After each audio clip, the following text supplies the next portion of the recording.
Bonjour à tous les gars, c'est JC donc du canal Olympien. Voilà une vidéo ce matin après la décision donc de Gallardo de refuser la proposition de l'Olympique de Marseille. Voilà après une poursuite on va dire des dirigeants de l'OM à attendre la réponse de ce coach qui, comme on dit dans la vie, au plus c'est long, au moins c'est bon signe. Moi, c'est vrai que ça fait plusieurs jours que j'étais certain qu'il allait refuser cette offre de l'Olympique de Marseille. Alors, quelles sont les raisons? Quelles sont les raisons de son refus? Est-ce par manque d'ambition de l'Olympique de Marseille? Parce que pourtant, l'OM, a priori, avait cédé à tous ses caprices, entre guillemets, c'est-à-dire qu'il vienne avec au moins 15 personnes de son staff. Ensuite, il voulait certaines exigences sur le mercato. Alors, est-ce que l'Olympique de Marseille ne lui proposait pas, on va dire, la possibilité de recruter certains joueurs qu'il aurait sans doute peut-être voulu faire venir à l'Olympique de Marseille? Après, voilà, donc a priori, ce matin, la Provence avance que, a priori, ça s'est crispé entre les deux camps depuis le moment où l'Olympique de Marseille lui a mis la pression de se décider rapidement. Chose normale, parce que l'OM a quand même des impératifs. On a quand même un mercato à faire, on a quand même un nouveau système de jeu à mettre en place, et tout ça, on est quand même à un mois et demi de la reprise du championnat et surtout des phases de tours préliminaires de Ligue des Champions. On n'a plus trop le temps. Et c'est normal que l'OM mette la pression à Gallardo. Parce qu'en général, quand même, un club du calibre, on va dire, et du prestige qui est l'Olympique de Marseille, normalement, je veux dire, quand on te propose ça, soit tu dis oui ou soit tu dis non. Mais si tu veux vraiment venir à l'OM, tu le dis de suite. Donc moi, voilà, ce qui me fait pencher sur le fait que, à mon avis, Longoria, il a été un peu naïf sur l'histoire du petit Gallardo, hein.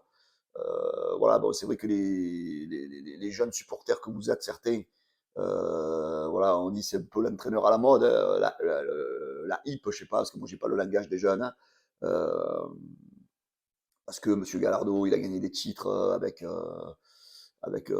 River Plate en Amérique du Sud. Bon, je reste quand même prudent sur le fait qu'il aurait pu réussir à l'Olympique de Marseille, parce que l'Amérique du Sud, ce n'est pas l'Europe. Mais bon, je l'aurais accepté s'il était venu comme entraîneur. Mais quoi qu'il en soit, moi je pense que Gallardo, en fait, n'a jamais aimé l'Olympique de Marseille, voilà, parce que les vieux de la vieille, comme moi, hein, qui l'ont connu déjà en tant que joueur, à l'époque où il jouait à Monaco, à l'époque où il jouait à Paris, c'est un mec un peu chaque fois qu'il jouait contre l'OM, le mec, il était transcendé, il était anti-marseillais, ça se voyait dans son regard, ça se voyait chambreur, et c'est pas pour rien que dans l'histoire du tunnel, il s'est fait casser la bouche par Galtier, quoi. Voilà, donc du coup, c'est un mec, en fait, à mon avis, qui a joué avec nous, là. Ouais, moi, j'étais certain, j'en ai parlé avec des collègues autour, que, que ce mec-là, en fait, il nous a pris pour un con, là. Il nous a fait tenir en haleine, et c'est pas un mec qui aime l'OM, hein. C'est pas un mec qui aime l'OM, donc à partir de là, t'as rien à faire à l'Olympique de Marseille. Donc si t'aimes pas l'OM, eh ben, tu aurais dû avoir au moins la franchise de le dire de suite aux dirigeants de l'Olympique de Marseille. Ensuite, l'année dernière, je vais revenir sur Tudor, on avait Tudor. Les supporters ne l'ont pas aimé. Sampaoli, pareil, ça avait fait pareil. Rappelez-vous, hein, quand Sampaoli est arrivé, il s'est fait critiquer. Après, les gens l'ont plus ou moins accepté. Tudor, par contre, n'a jamais réussi à se faire accepter par une grosse majorité des supporters parce que certains ont décrété qu'il faisait un mauvais management, il gérait mal les gens. Mais en attendant, quoi qu'on en dise, Tudor, il a fait un très bon résultat. Et Tudor, bon, a décidé de partir parce que, ben voilà, il a vu qu'il n'était pas aimé du côté de Marseille, chose que je comprends, chose qui était logique, voilà. On va dire que la séparation était inéluctable. Je veux dire, quand tu te sens pas aimé quelque part, eh ben tu restes pas, quoi. Par contre, moi, ce qui me fait un peu réfléchir sur le coach de l'Olympique de Marseille, c'est que les gars, ça fait quand même déjà les deux derniers entraîneurs, là, ils sont souvent critiqués, les gens, souvent sifflés. Donc je pense qu'il faudrait quand même, que quand quelqu'un vient à l'OM, de ne pas le griller d'entrée. Quand on est supporter, en général, on va se mettre dans le soutien de la personne. Et c'est vrai qu'après, vous savez, les coachs, ils parlent entre eux. Alors, est-ce que le poste d'entraîneur de l'Olympique de Marseille n'est pas devenu compliqué? Parce que les mecs, ils se disaient: «Putain, je vais faire quoi? Je vais venir à Marseille, je vais me griller, les supporters, ils vont me critiquer toute la saison». Voilà, les mecs, ils ont peur peut-être qu'en venant à Marseille, ils vont se griller une partie de leur CV. Voilà. Donc est-ce que nous, les supporters, on ne devrait pas aussi un peu se remettre en question?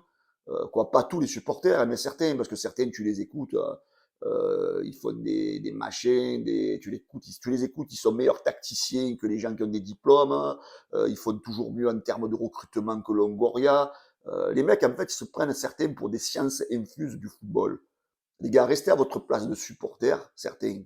Voilà, restez à votre place de supporter, supportez l'OM, hein, on ne vous en demande pas plus. Hein, voilà, parce que l'Olympique de Marseille, il faut arrêter de donner cette image d'exigence, parce qu'on veut quelqu'un de bon. On avait un entraîneur qui était exigeant, vous l'avez démonté, certains, parce qu'il était exigeant avec certains joueurs, il prônait le professionnalisme.